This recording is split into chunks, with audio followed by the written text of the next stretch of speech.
Attributes है वो सारे एट्रीब्यूट्स तुम्हें किस कलर में दिख रही है?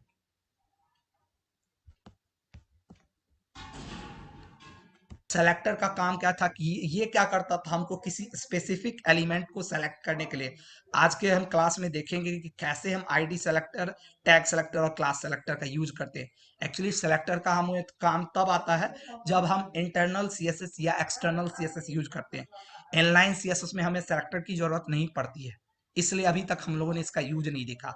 जब हम इंटरनल सीएसएस या एक्सटर्नल सीएसएस का यूज करते हैं तब हमें सेलेक्टर की जरूरत पड़ती है, इनलाइन सीएसएस में हमें नहीं पड़ता है।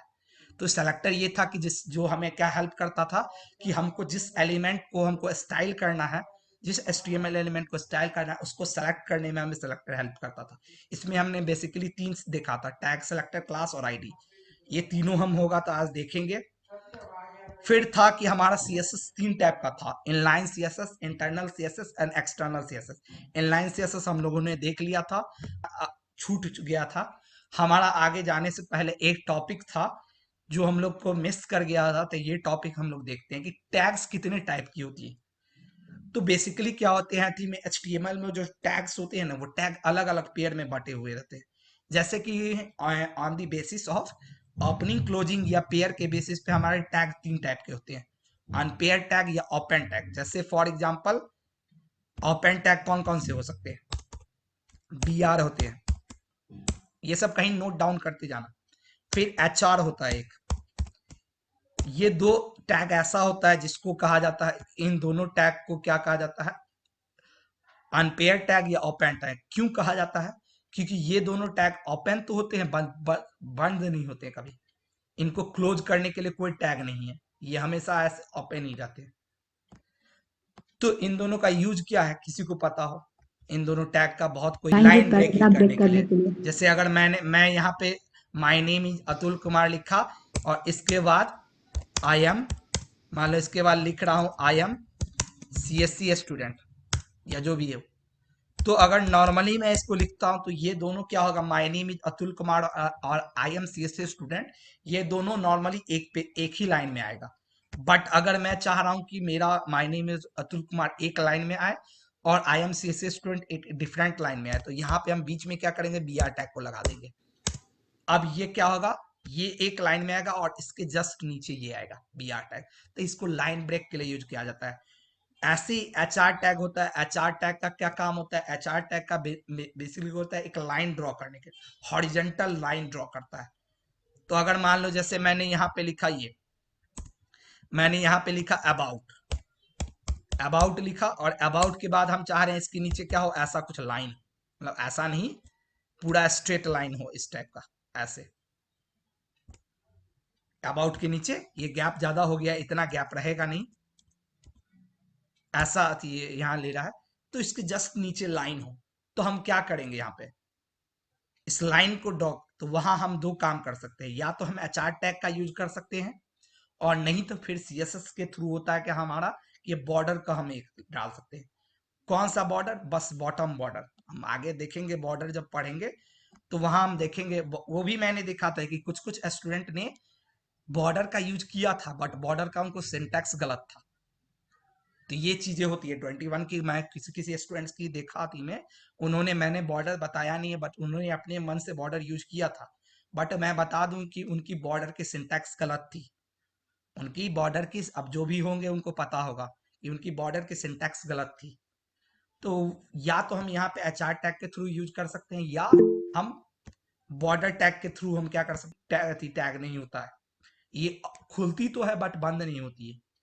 ऐसे ही दूसरा टैग होता है, ऐसे ही हमारा नेक्स्ट टैग होता है पेयर टैग या अनपेयर। अब इसके अलावा जो देखते हैं पेयर टैग या क्लोज टैग, जितनी भी अभी तक हम लोग यूज करे, जैसे हम लोगों ने अभी हेडिंग टैग यूज किया था, H1 थी, तो इन सभी में तुम देखे होगे कि ओपन तो होती है बट बंद भी होती है। हेडिंग H1 थी या H1 थी, या मान लो H1 के बाद हमारा H2 था, सबका हमने ये सर ने साइज बताया होगा कि क्या क्या साइज थी, ये डिक्रीजिंग ऑर्डर में है। H1 सबसे बड़ा होती है, H6 सबसे छोटी होती है और हर का अपना अपना यूज है। मैंने भी बताया था कि अगर हमें कोई पेज पे अपनी सबसे मेन मेन हेडिंग लिखनी है तो हम H1 टैग का यूज करते हैं, और सबसे छोटी वाली हेडिंग हमको लिखनी है तो H6 का यूज करते हैं। तो ये सारी टैग्स क्या है, या आगे आज हम लोग जैसे देखेंगे पी टैग, पैराग्राफ टैग, ये टैग हो गई। आगे बहुत सारी टैग है। तुम मोस्ट ऑफ दी जो HTML टैग है ना, वो इस कैटेगरी में आती है, पेयर टैग या क्लोज टैग। क्यों इसको पेयर टैग या क्लोज टैग कहा जाता है? क्योंकि ये हमेशा पेयर में एग्जिस्ट करती है। इसकी एक ओपनिंग टैग होती है, एक क्लोजिंग टैग होती है, और ये हमेशा आती इसी पेयरिंग में होती है। इस कारण इनको पेयर टैग या क्लोज टैग कहा जाता है। क्लियर है ये?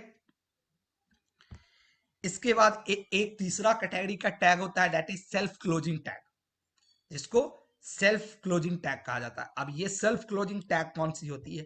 तो कुछ कुछ टैग ऐसी होती है, इसी से मिलती जुलती है, इसी से मिलती जुलती है, बट BR और HR टैग के अंदर है ना, हम मैं बता दूं, इसके अंदर जनरली कोई एट्रीब्यूट्स नहीं होती, ये सिर्फ टैग होती है। इसके अंदर ऐसा कुछ स्टाइल हम नहीं लिख सकते BR के अंदर, क्योंकि ये स्टाइल इसमें एग्जिस्ट ही नहीं करती।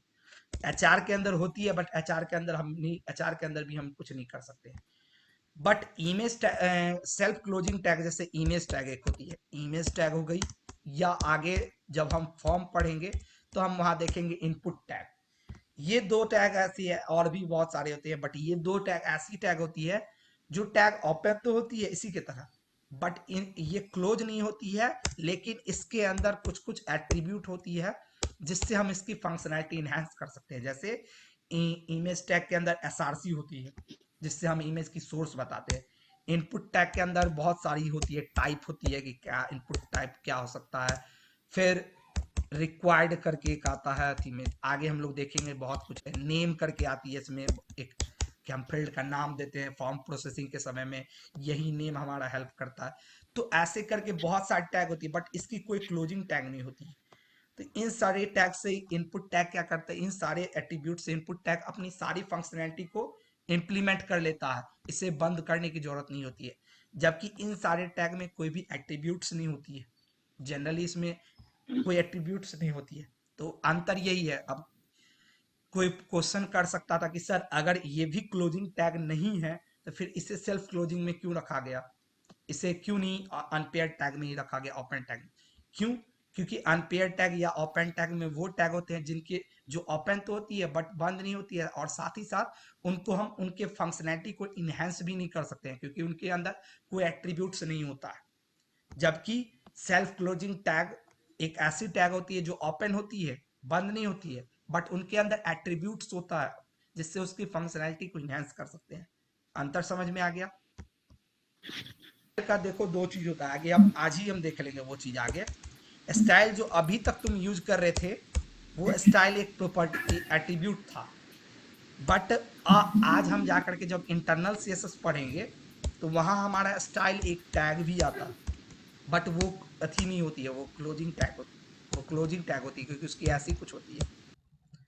और ये स्टाइल टैग का यूज कहाँ किया जाता है? जब हमको अपने HTML डॉक्यूमेंट में इनलाइन इंटरनल CSS को यूज करना है, तो हम ऐसे ही स्टाइल टैग को ओपन करते हैं और स्टाइल टैग को क्लोज करते हैं, और इसके बीच में क्या करते हैं, सारी हम जो भी एट्रीब्यूट्स है उसको मेंशन करते हैं। अब ये जैसे मान लो हमने यहाँ पे लिखा डॉट फर्स्ट, अभी डॉट फर्स्ट क्या है मैं आगे बताऊंगा, यही सेलेक्टर है हमारा डॉट फर्स्ट या हैज सेकंड, ऐसे करके मैं इस पे लिखा।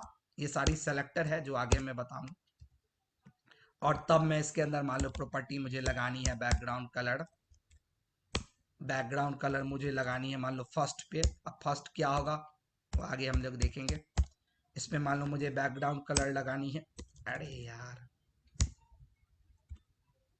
COL कलर, तो हम इस पे मैं मान लो मैंने ब्लू लगाया, तो स्टाइल ऐसे वर्क करती है। क्लियर हुई? Yes sir. एट्रीब्यूट होता है जो है सिर्फ हेडिंग टैग के साथ यूज होता है, पैराग्राफ टैग के साथ यूज होता है, और हमारा क्या होता है टेबल टैग हम आगे पढ़ेंगे। इन तीन टैग के साथ एक ये स्पेशल एट्रीब्यूट होता है अलाइन, एक स्पेशल एट्रीब्यूट होता है अलाइन। अब कहोगे ये करता क्या सर? तुम लोगों ने सेंटर के थ्रू लास्ट क्लास क्या किया था, सेंटरिंग किया था चीजों को, किया था ना, हम सारे हेडिंग को सेंटर में ले जाकर डाल रहे थे। ये अलाइन क्या करेगा, ये यस अलाइन सर। को, इस अलाइन से हम क्या कर सकते हैं, देखो चीजों को बिना सेंटर टैग का यूज किए हम इसको सेंटर कर सकते हैं। देखो हम सेव किए, हमने H1 के बाद अलाइन लिखा है और अलाइन लिख करके हमने सेव किया, और देखो हम इस पेज को जा करके हम क्या कर रहे हैं, मे बी ये मेरा पेज खुला ही होगा। ओके, चलो ये बंद हो गया, मैं इसको खोल लेता हूँ एक बार।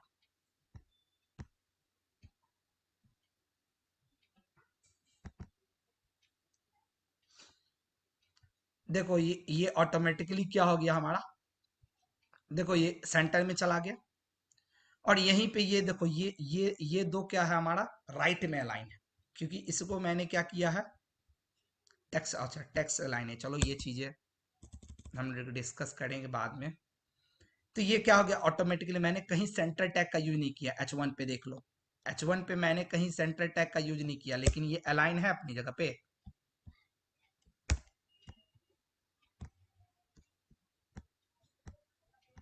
Yes sir. हाँ, ये नीचे मैं ये इसको मिटा देता हूँ। देखो इनपुट टैग मैंने इनपुट कहीं लिखा हुआ है, ऑटोमेटिकली उसने फील्ड बना ये चीजों को। तो इसने क्या किया, ऑटोमेटिकली अलाइन कर दिया। अब यहीं पे मैं H1 अलाइन की जगह पे राइट कर दो, सेंटर की जगह पे, इसकी तीन ही वैल्यू होगी अलाइन की वैल्यू, लेफ्ट राइट और सेंटर। मैंने इसको राइट कर दिया, देखो ये मेरा H1 क्या हुआ, ऑटोमेटिकली राइट में चला गया, दिख रहा है। हमने कुछ नहीं किया, हम सिर्फ अलाइन प्रॉपर्टी का, अलाइन एट्रीब्यूट का यूज कर रहे हैं। तो ऐसे करके, बट ये याद रखना कि ये जो अलाइन एट्रीब्यूट है, ये सिर्फ इन तीन केस में ही यूज, इन तीन टैग के साथ ही हम यूज कर सकते हैं, heading tag, paragraph tag and table tag. अब जैसे डिवीजन टैग होगा उस पर अलाइन काम नहीं करेगा, वहां पे तुम्हारी अलाइन काम नहीं करेगी। तो ये चीजें हैं, क्लियर यहां तक सबको? हेलो, क्या कर सकते हैं हम, हेडिंग टैग से बेसिकली